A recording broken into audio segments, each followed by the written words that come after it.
Olá, pessoal.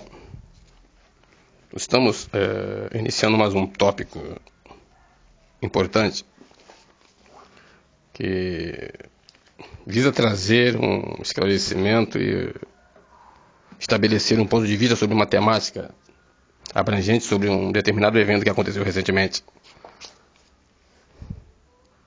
E é sobre isso que eu quero falar hoje com vocês, né? Vamos tentar estabelecer as razões que levaram o Brasil a perder a Copa do Mundo de 2014, né? Realizada aqui em nosso país.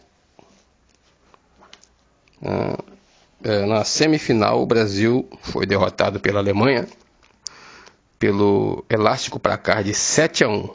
Isso foi considerado uma coisa anormal, porque nunca antes se havia visto coisa parecida, né?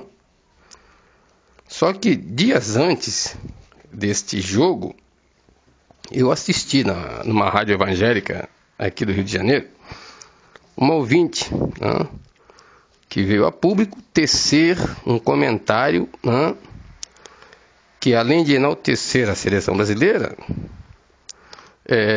de certo modo, segundo ela, pelo seu comentário se percebia que havia uma questão divina na possível vitória do Brasil, né? Ela presumiu que um determinado jogador ele estava ungido para conceder ou contribuir para que o Brasil saísse campeão, né, nesta Copa. Onde nós queremos chegar?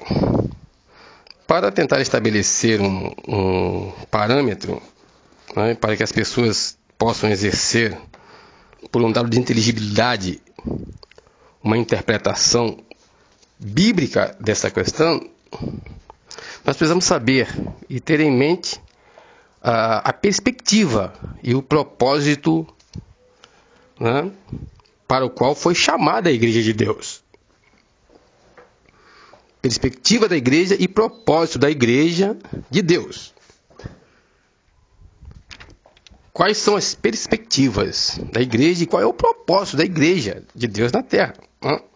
Estou aqui com um compêndio das lições bíblicas da Escola Dominical, da CPAD, até estou aqui com um texto dos anos 90,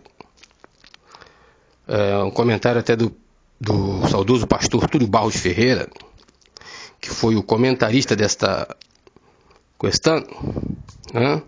E eu vou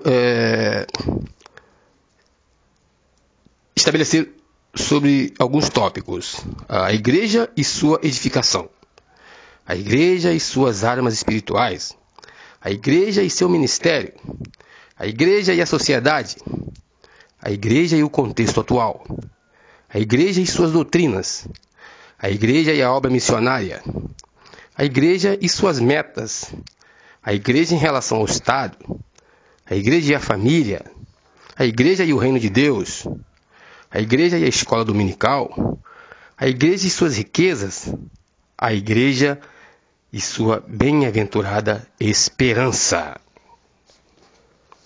Ou seja, esta é a perspectiva da igreja, né? Estes tópicos estabelecem quais são as reais perspectivas da Igreja de Deus na Terra, independente de que denominação se esteja propugnando.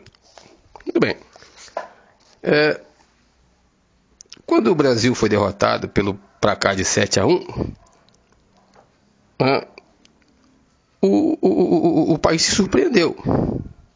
Principalmente os evangélicos, né? Se surpreenderam porque havia pessoas orando, havia igrejas que chegaram ao cúmulo de postergar o horário de culto em função dos jogos da seleção brasileira, né? Isso estabeleceu o quê? Estabeleceu que todos estavam voltados para os jogos da seleção brasileira.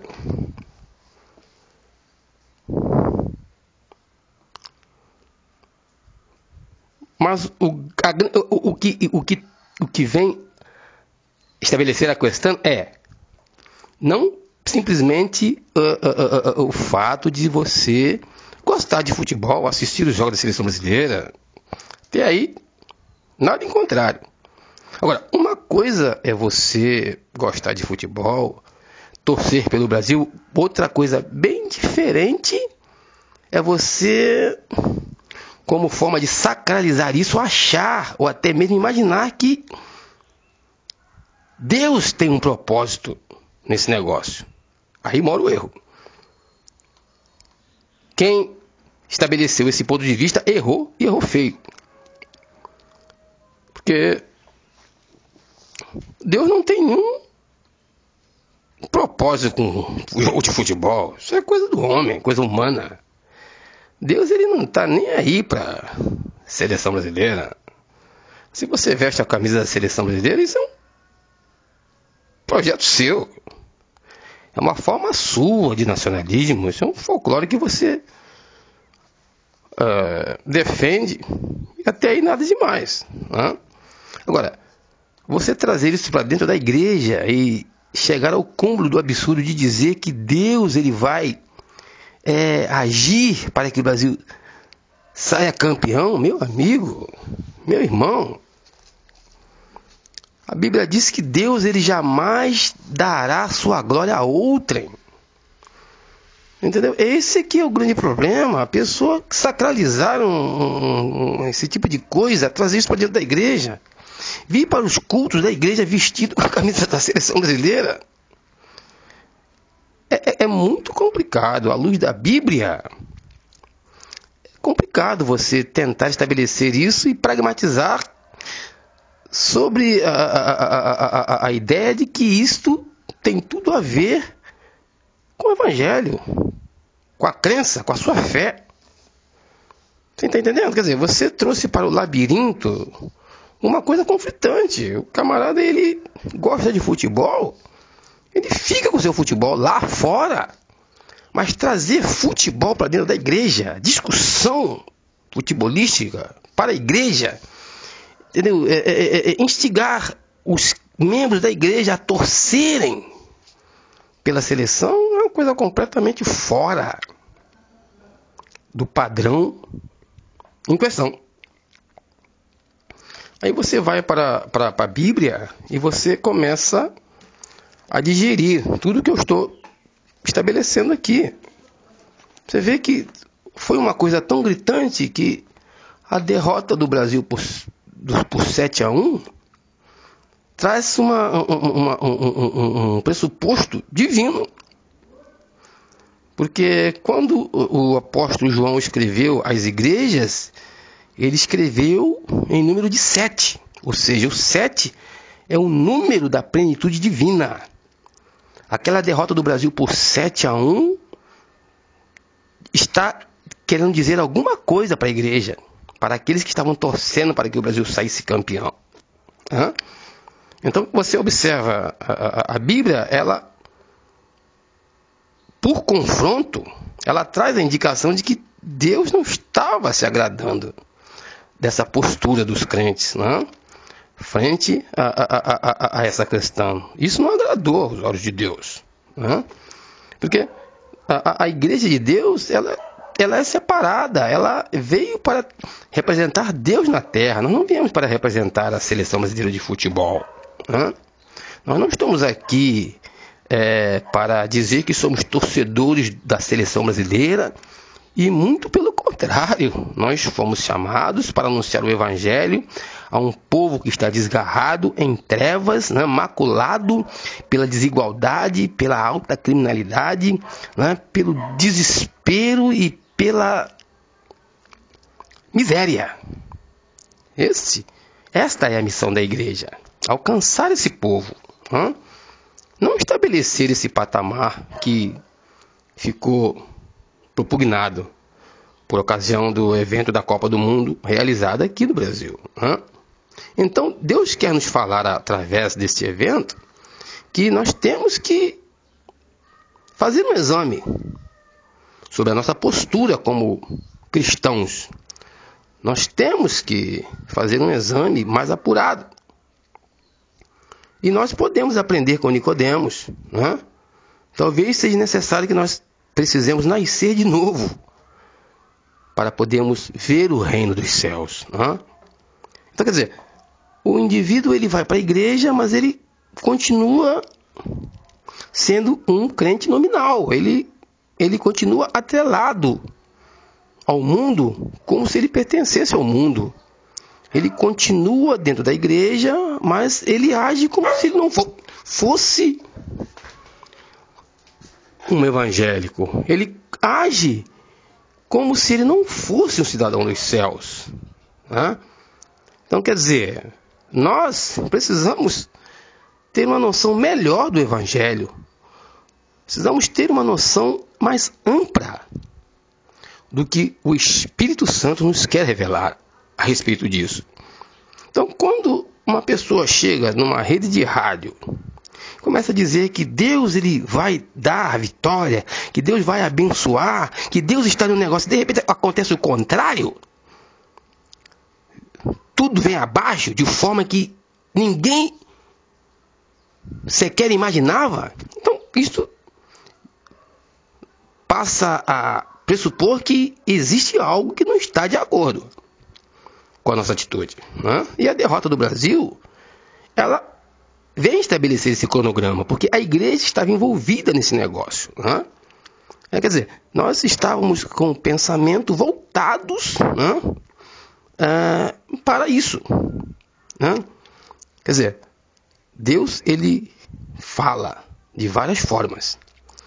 Ele faz com que nós venhamos transcender, né, a compreensão a partir de um evento que ocorre e que de repente passa despercebido, né? Porque Deus conhece a nossa obra, conhece o anseio de cada coração, né? E hoje eu falo para a igreja, falo para os evangélicos, né? Falo para aqueles que têm compromisso com a palavra. Eu falo para aqueles que detêm o título, né, emblemático de cristãos, né, e que se associam, se igualam, né, em sua postura com aqueles que não são cristãos, que não têm compromisso com a igreja, que não têm compromisso com a palavra de Deus, né? Quer dizer, nós ficamos a dever porque é uma postura que não é peculiar a nós como evangélicos, né? Quer dizer, onde está então a configuração do evangelho que pregamos, né? Se nós somos apaixonados, né, pelas coisas desse mundo, de tal maneira que nos deixamos elevar e sublevamos a nossa emoção para além do nosso compromisso com a palavra de Deus, com o evangelho de nosso Senhor Jesus Cristo, então, quer dizer, nós somos devedores. Nossa postura ela é devedora, né? Porque nós estamos quantitativamente no mesmo nível daqueles que não têm compromisso com o evangelho, né? E nós precisamos trazer, né, a compreensão que temos um compromisso com Deus, temos um compromisso com a igreja, e muito mais responsabilidade terá aqueles líderes, aqueles pastores que induziram seus membros a esse tipo de coisa. A dívida é muito grande. E se Jesus vier no exato momento dessa comemoração, onde nós estamos nos esbaldando, fora da presença de Deus, trocando o horário de culto, postergando o compromisso que temos com a igreja por causa de um evento de Copa do Mundo. Então, como vai ficar a nossa postura diante de Deus? Nós somos devedores. Somos completamente devedores, né? Porque, traduzindo em miúdo, negamos a fé. E a nossa postura passa a ser uma postura meio farisaica, porque eu estou dando mais valor às coisas de fora do que às coisas de dentro, né? Futebol é uma coisa de fora. Futebol não é para estar dentro da igreja. É uma coisa que tem que ficar lá fora. Eu não posso trazer isso para dentro do santuário de Deus, lugar santo, lugar santíssimo, lugar onde nós prestamos o nosso sacrifício de louvor e adoração. Eu não posso compactuar e aceitar esse tipo de coisa, né? E muito mais o representante da igreja, que é o pastor, se ele tem essa postura, ele tem que nascer de novo, ele tem que se converter. Porque ele está devendo e muito à igreja de Deus. Né? Está devendo e muito à igreja de Deus. Né? Vamos então para, como exortação e doxologia, vamos ver o que nos diz a primeira carta à igreja de Éfeso. Vamos nos ater a alguns versículos para que vocês tenham uma compreensão mais metódica daquilo que nós estamos trazendo a vocês. O versículo 2 do capítulo 2 de Apocalipse, a primeira carta à igreja de Éfeso, diz assim: eu sei as tuas obras, e o teu trabalho, e a tua paciência, e que não podes sofrer os maus, e puseste à prova os que dizem ser apóstolos, e não são, e tu os achastes mentirosos. O versículo 1, ele parece fazer uma alusão à derrota que o Brasil sofreu para a Alemanha. Diz assim: escreve ao anjo da igreja que está em Éfeso. Isto diz aquele que tem na sua destra as 7 estrelas, que anda no meio dos 7 castiçais de ouro. Brasil 1, Alemanha 7. O versículo 8, assinala a segunda carta à igreja de Esmirna. Diz assim, o versículo 9: eu sei as tuas obras, e tribulação, e pobreza, mas tu és rico, e a blasfêmia dos que se dizem judeus e não o são, mas são a sinagoga de Satanás. A terceira carta à igreja de Pérgamo. Vamos ao versículo 13, que nos diz o seguinte: eu sei as tuas obras, e onde habitas, que é onde está o trono de Satanás, e retens o meu nome, e não negaste a minha fé, ainda nos dias de Antipas, minha fiel testemunha, o qual foi morto entre vós, onde Satanás habita. A quarta carta à igreja de Tiatira. Vamos ao versículo 19, que nos diz: eu conheço as tuas obras, e o teu amor, e o teu serviço, e a tua fé, e a tua paciência, e que as tuas últimas obras são mais do que as primeiras. A quinta carta à igreja de Sardes, já no capítulo 3, vamos ao versículo 2. Esse já é um alerta para esse crente que precisa de uma sacudidela. O texto nos diz: ser vigilante e confirma o restante que estava para morrer, porque não achei as tuas obras perfeitas diante de Deus. Lembra-te, pois, do que tens recebido e ouvido, e guarda-o, e arrepende-te. E se não vigiares, virei sobre ti, como um ladrão, e não saberás a que hora sobre ti virei. A sexta carta à igreja de Filadélfia. O versículo 8. Eu sei as tuas obras. Eis que diante de ti pus uma porta aberta, e ninguém a pode fechar. Tendo pouca força, guardaste a minha palavra e não negaste o meu nome. Quantos podem se levantar e dizer que não tem negado o nome do Senhor? Quantos de nós pode fazer isso? Aos 4 ventos? A sétima e última carta à igreja de Laodiceia. Vamos ler 2 versículos, o 15 e o 16. Eu sei as tuas obras, que nem és frio, nem quente. Tomara que foras frio ou quente. Assim, porque és morno e não és frio, nem quente, vomitar-te-ei da minha boca. Quer dizer, a igreja de Deus, ela passa por um período de transição. Por quê? Por quê ela passa por esse período de transição? Porque nós estamos vivendo um evento que vem nos inserir na globalização, né?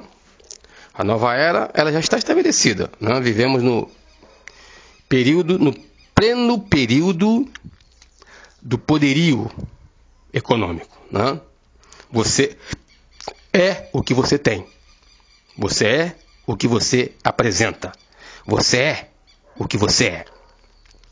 Ninguém vai olhar para você se você não tiver com carro zero, se você não tiver uma boa casa, né? Se você não tiver uma boa conta no banco, se você não tiver um bom status de emprego, um bom status social. Então você é relegado ao segundo plano. Então nós temos visto que as pessoas caminham para conquistar, né? O império da ambição, né? Então, em vista dessas configurações, a humanidade ela tem caminhado na direção oposta ao que a igreja tem propugnado, na igreja de Deus, né? Então as pessoas, até mesmo aqueles religiosos, eles procuram aquelas igrejas, né, onde eles possam, né, se configurar por um status de beleza, aparência, né? Nós temos hoje essas catedrais, essas coisas, essas catedrais belíssimas, nos seus estilos góticos, né? Mas parecem a Catedral de Notre Dame, né? O Palácio de Buckingham, né? Existem igrejas aí que são uma coisa fora de série. Lembra o Palácio de Versalhes, né? A Catedral de Bruges, na Bélgica. É uma coisa bacana. Mas o Evangelho de Deus não é isso. O Evangelho de Deus ele é uma coisa completamente oposta a tudo isso, né? O Evangelho de Deus é mensagem, é compromisso, né? É a dinâmica de exemplo, é conduta exemplar, né? E essa circunstância, ela determina, né, a partir do evento da derrota do Brasil para a Alemanha, ela determina que houve um compromisso, houve um entrelaçamento da igreja com essa questão, porque todos estavam conscientes e certos de que Deus iria agir e o Brasil ia sair campeão, porque tudo fazia crer que o Brasil ia ganhar, né? Então a igreja começou a comemorar, começou até a fazer propósito, campanha pelo Brasil. Isso é fato, isso é fato. Eu não estou inventando, né? Então, quer dizer, e quando ocorreu o contrário, né, do que não se esperava, houve aquela surpresa, houve aquele silêncio, ninguém entendeu nada. Mas aquele que estava percebido, se for para a palavra de Deus, vai entender o porquê que isso aconteceu e por que o Brasil perdeu daquela maneira tão vexatória, né? Fazendo calar os crentes, né, que estavam envolvidos com o evento, né? Porque nós não fomos chamados para isso. Nós temos que exaltar o Brasil, a nossa nação, como evangélicos, através do nome do Senhor Jesus Cristo. Nós temos que despertar esse Brasil corrompido pela politicagem, pela idolatria e pela corrupção. Nós temos que exaltar o Brasil através do nome de Jesus Cristo. Nós temos que vestir a camisa da igreja. Nós temos sim que ser nacionalista, amar a nossa pátria, mas como evangélicos, não como meros torcedores de futebol. Isso não é o bastante. Isso não é o bastante, e não será o bastante para definir que somos patriotas ou nacionalistas. É porque nós estamos, né, fora do padrão para o qual fomos chamados. Agindo dessa forma, estamos fora do padrão para o qual fomos chamados. E Deus ele jamais vai dar a sua honra a outro, jamais. A partir do momento em que o camarada ele começa a transcender ao ponto de achar que Deus ele vai se levantar do seu trono para fazer a sua vontade, fazer os seus gostos, o camarada vai se enganar. Deus não está nesse negócio, e provou que não está nesse negócio trazendo todo esse vexame, né, sobre os torcedores da seleção brasileira. Fica aqui o meu comentário, né, para um exame, e vamos ser cristãos de fato, porque muitos de nós é cristão, mas nominal, né? Aquele cristão social que vai e vem para a igreja. Vamos exaltar o Evangelho de nosso Senhor Jesus Cristo, como a Bíblia nos ensina. Até a próxima.